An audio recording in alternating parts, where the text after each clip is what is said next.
Okay, sorry, this is the next one I'm going to be doing. This is my ultimate favorite one, so this is Blue Planet Lost Star.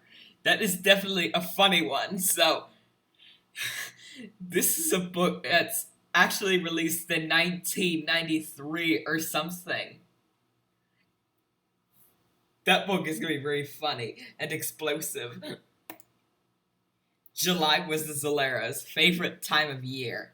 It was in July that the planetarium at the Bow City Museum hosted the annual Festival of Stars. People came from everywhere to gaze through the planetarium's huge telescopes and admire the planet's stars and moons in the skies around Earth. The Zoleros came every year and camped out at the planetarium so they would not miss out on a single astronomical sighting.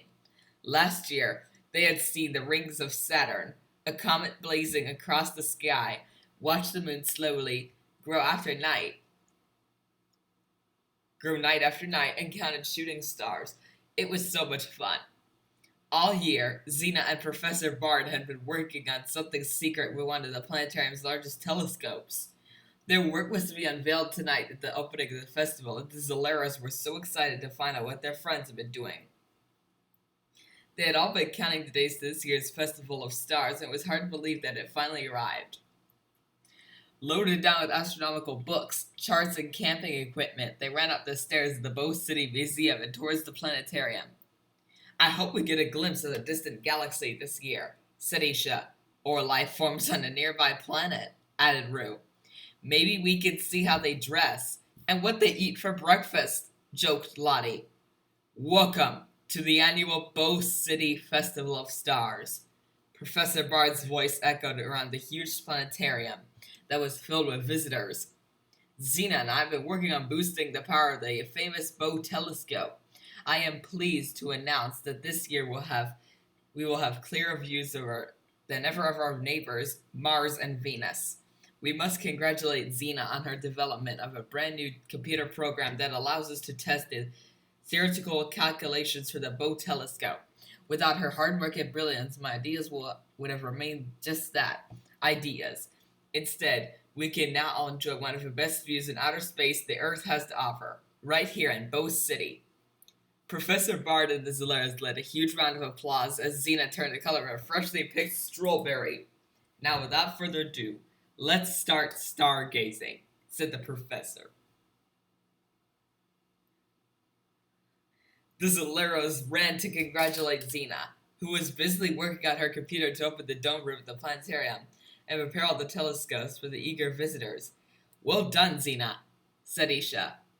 Maybe when you had some time, you could show me how you did it, added Oscar, always keen to learn about new gadgets and impressive ways to fix things. Happy to, Oscar, replied Xena with a smile. Now, which one of you wants to have the first look through the improved Bow telescope? Wow. We get to go first? Amali whispered. Of course, answered Xena, typing at almost superhuman speed. You are the Zoleros, after all, and your friends.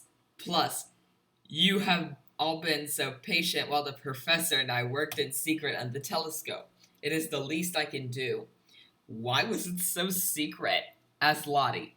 I mean, you wouldn't even tell us what you were working on. You all know there were some people around who are always looking for new technologies to serve their own purposes. The professor and I would hate it is something we developed to help Earth, and the people of Bow City ended up being stolen and used to destroy the things we all care about. I think we might know who you mean, said Ace. The Zoleras looked at each other and nodded. Of course you do, replied Xena. We really wanted to share what we're working on with you, but we thought it was safest if we waited till we finished. Now I have security quantum locked all the data so it can't be accessed. Cool. Can you show me how to do that too? Asked Oscar excitedly. I would love to have the first look through the Bow telescope, said Rue. But where is it? Above you, answered Xena. The Zoleras stepped back and looked up. Suspended above them, there was a huge tube of metal and glass, rising up and out of the ceiling of the planetarium. Giggling gumballs! What a telescope! Exclaimed Lottie as she put her arms out as wide as she could. Rue, climb up that ladder on the platform above. I would lower the eyepiece for you. What would you like to see first? Asked Xena. Mars, Rue answered. I have always wanted to see Mars. What can you see, Rue? Asked Molly, bouncing with excitement. Can you see anyone living on Mars? Xena, I don't think we're looking at Mars. Are you sure the telescope is pointed at the right place? Asked Rue. Xena quickly typed on the computer. I'm certain. The calculations are exact, Xena answered. What is the problem, Rue? What can you see? Mars is always called a red planet. Well, this planet is not red, Rue said. What? Lottie asked. The Zolaris and Xena all looked at each other, utterly confused. It's not red, repeated Rue slowly. The planet I'm looking at is blue. Let me capture a molecular image of the current telescope vision and feed it through the main computer, said Xena. The Zolaros crowded around as Xena brought the image of a large rotating planet onto the screen. There is no mistake. That planet is definitely blue, said Isha. It's blue, and it's orbiting in the wrong direction, came a voice from behind. Professor Bard was frowning at the image of the screen. Oh, Professor, what is going on? Asked Lottie. Help, came Rue's voice from the platform above. What's wrong, Rue? Asked Xena anxiously. No, not me. That's what the sign says, laughed Rue. Someone or something has put a sign on Mars that says, help. This telescope is so amazing I can actually read the words in the sign perfectly. Incredible, Rue said. But that means that someone does live on Mars. Lottie gasped. Someone who needs our help, said Ace. I'm afraid you might be right, Ace, said Professor Bard gravely. All the planets of our solar system exist in a precise balance with one another, each orbiting around the sun. If one were to change as dramatically as Mars clearly has, the Earth and the entire solar system could be in danger. What are we talking about exactly? Asked Oscar. Honestly, I'm not sure, the professor answered. But Earth and all the other planets and moons could lose orbit. Everything would collapse into the sun. That would mean the end of not just our planet, but the solar system, the entire galaxy, and maybe beyond. Right. So all we need to do is go to Mars, find out what is going on, sort it out, and save the universe, said Lottie. Regular weekend, then, said Rue as he rejoined the group. The Zolaros looked at each other and laughed. As far as we know, human beings have not yet successfully landed on the surface of Mars, let alone saved the entire universe while they were there, said Xena.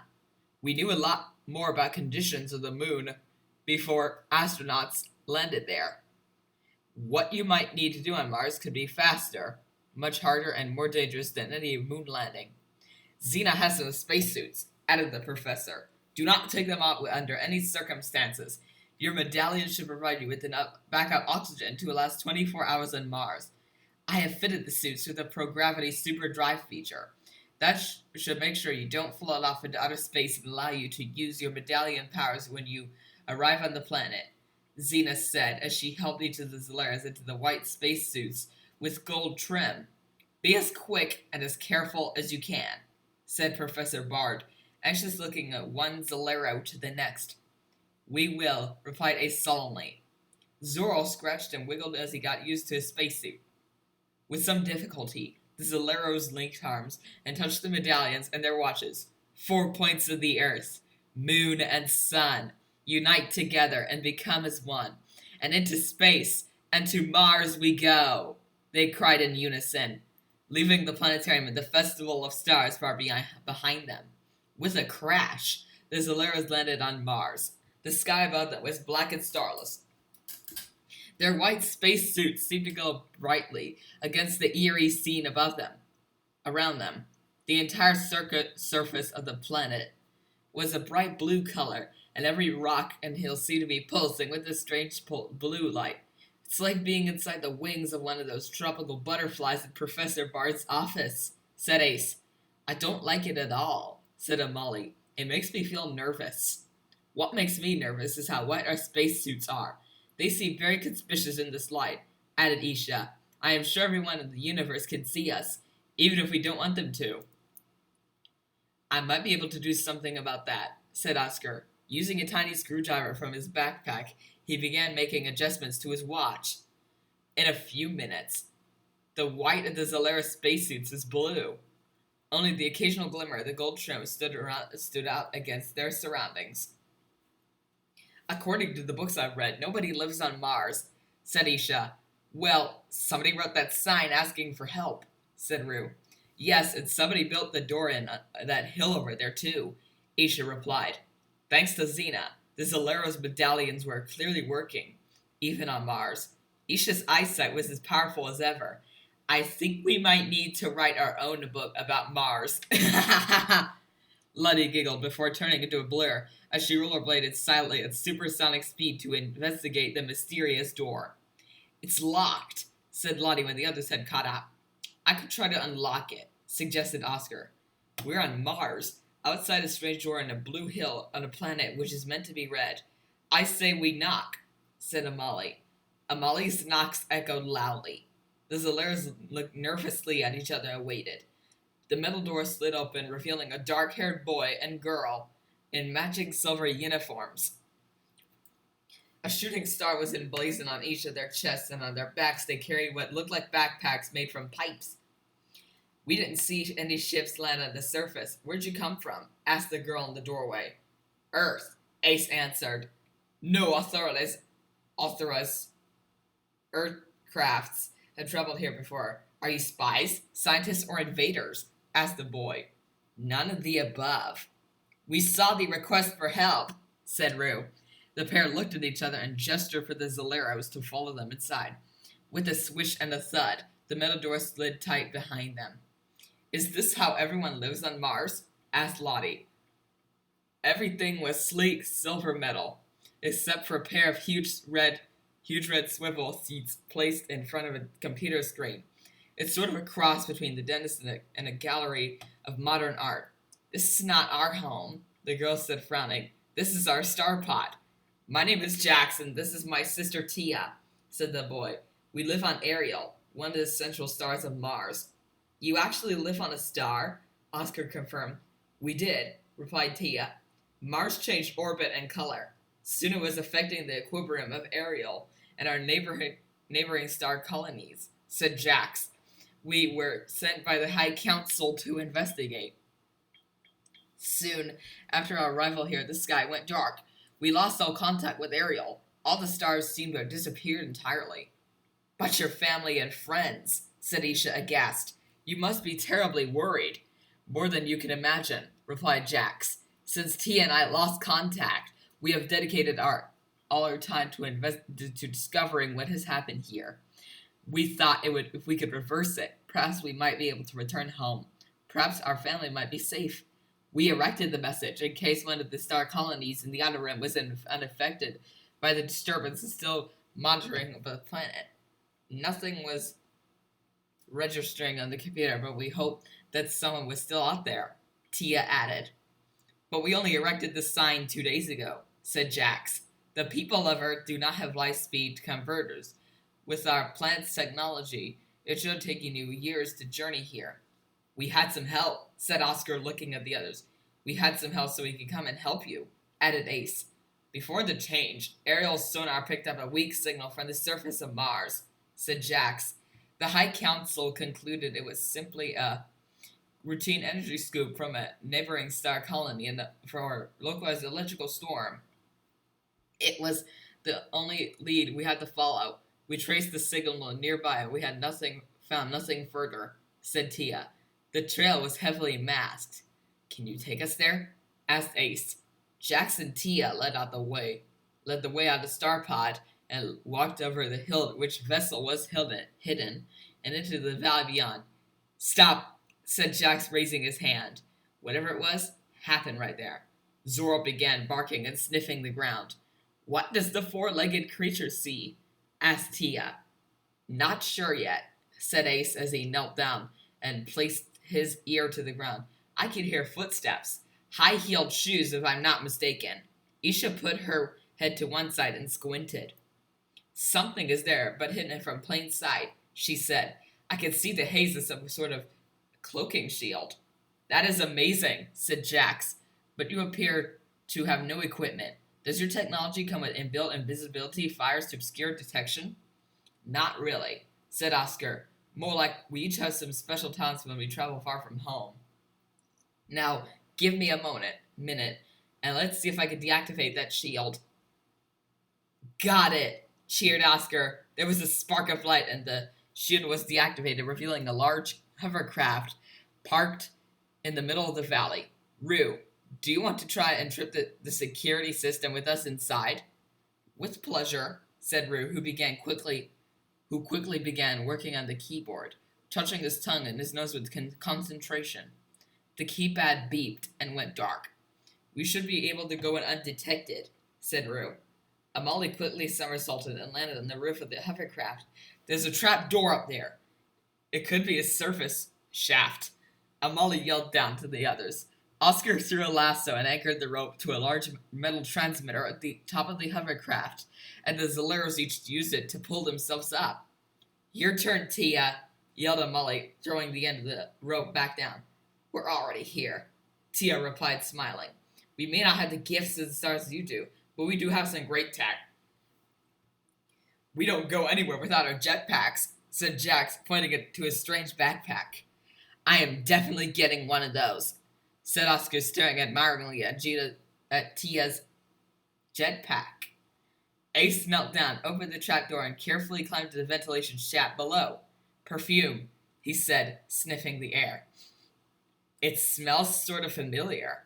They each lowered themselves into the shaft and began quietly making their way in the direction of the scent that Ace had detected. They crept in the direction of the perfume until the ventilation shaft narrowed dramatically. The Zaleros, Jax, and Tia had to lie on their tummies and wriggle in single file. Lottie was last in line. We look like worms. Out for a morning walk, she whispered, suppressing the urge to giggle. A moment later, the line of worms stopped and listened. There was laughter coming from the room below. Everything is going precisely to plan. That woolly-haired professor and his computer-loving assistant will have unveiled their top-secret telescope to the world, and everyone will have seen my handiwork here on Mars. Now the world will know the danger it is truly in, and will be begging for a solution. I will have to charge them for it, of course, just a little. A few $1 million should cover it. I couldn't have arranged it better myself. Hold on. I did arrange it. All of it. We know that voice, whispered Ace. It's Countess Lucille, groaned Isha. I can see her prancing down there in her best fur coat with those gorgeous high-heeled red shoes on. She certainly looks right at home. Red? It's like she's mocking the planet wearing red shoes in which she has gone and done all this, fumed Amali. There was a creak and a groan, followed by a crash, as part of the ventilation shaft collapsed. 8 children and a dog fell to the floor in squirming, grunting pile of arms, legs, and bits of metal. Ace looked up from the bottom of the pile to see the same red high-heeled shoes, tapping slowly in front of his face. Well, what have we here? Said Countess Lucille. Some Earth children who think they are superheroes, a flea bag and 2 lonely star dwellers wishing they could go home. What a strange collection to fall at my feet, here on an apparently uninhabited planet. A planet that, in case you haven't heard, Zaleros, is now under my complete control. The only rules here are my rules, and I have no time for your interfering. No matter, one woman's problem is a better woman's bargaining chip. The Countess smiled and flicked a button on the console on her central controller. A cage with laser bars that closed the group and lifted them towards the ceiling. It stopped, suspended in midair, rotating slowly. Like I said, my rules, said Countess Lucille, and walked with a flick of her hair as she turned and walked out of the room, the echo of her shoes trailing behind her. I'm not sure what the plan was, said Lottie, but I'm pretty sure that was not it. I don't think being captured by the person we need to stop was ideal, agreed Ace, but we have discovered Countess Lucille is responsible for pulling Mars out of its orbit. And she is going to hold the universe to ransom, added Isha. Does it always come down to money with her? Asked Jax. Pretty much, answered Amali. Money and shoes and bags and gloves. You get the picture. The government even tried paying out her stay of the trouble, but she got bored and went back to wreaking havoc for larger payments. Make no mistake, though, the Countess is dangerous and clever, and does not like to lose. This will not be easy, warned Lottie. It will be easier if we were to get out of this cage, suggested Oscar, rummaging through his backpack. I might be able to use this laser pointer to confuse the signal on one of the bars. He began prodding on the laser bars until it smoked and went out. Amali cartwheeled at the gap in the cage and dived to the ground, somersaulting to her feet. On the console, there's a button with a blue line, said Oscar. There's two, one with a horizontal line and another with a vertical line, said Amali. Try the vertical, Oscar replied. Amali pressed the button and the cage began to spin faster. I think I'm going to be sick, yelled Isha. Amali slammed her fist down at the horizontal button. The cage came to a stop and began to lower. The laser bars flicked and went out.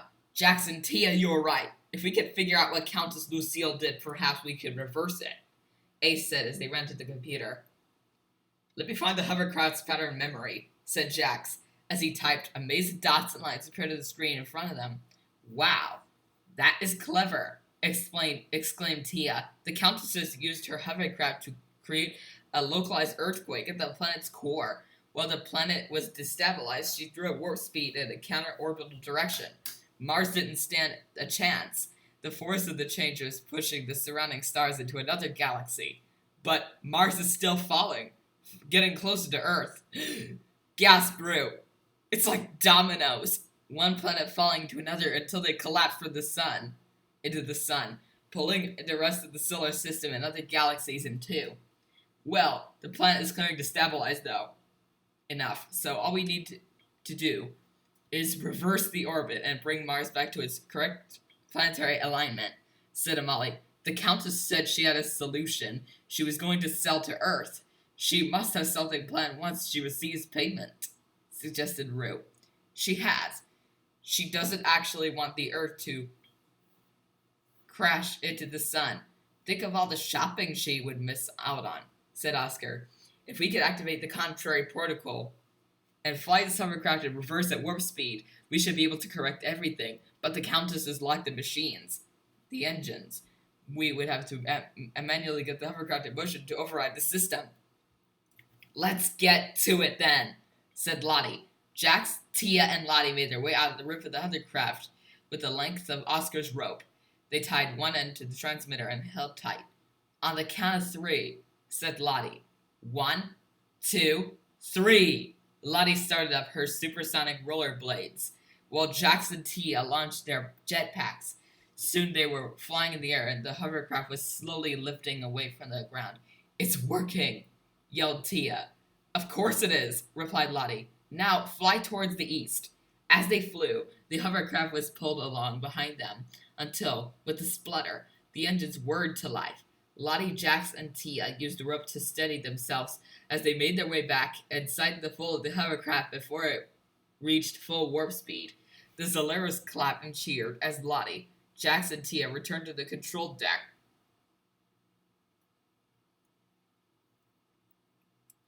Oscar had activated the contrary protocol, and the hovercraft was now pulling Mars back to its natural orbit. Gradually, the ground outside changed from a blur of blue to a streak of red. Lights flashed in the skies above Mars. Look, the stars are returning, cried Tia. Their brother and sister watched their beloved Ariel appear at the computer screen. What is going on? Yelled the Countess, glaring from the doorway. Gone was her cool control, replaced by seething anger. How dare you? Don't you know how much money I was going to make? About $10 million, but I canceled your broadcast, replied Oscar with a smile. If I were you, I would expect to see that check anytime soon. Actually, it's probably best if you come with us, That way you can explain it all to the authorities, said Isha. But as she spoke, the Countess turned on her heel and vanished. Teleport, said Jax. She can't have gone far. We can return to our star pod and track her down. Tia added, I'm sure the High Council on Ariel will want a word with her. Well, it seems you two can take it from here, said Ace. We have a festival to be getting to, added Oscar. You see, we've been looking forward all year to seeing planets and stars up close. This great new telescope, said Lottie, and everyone laughed.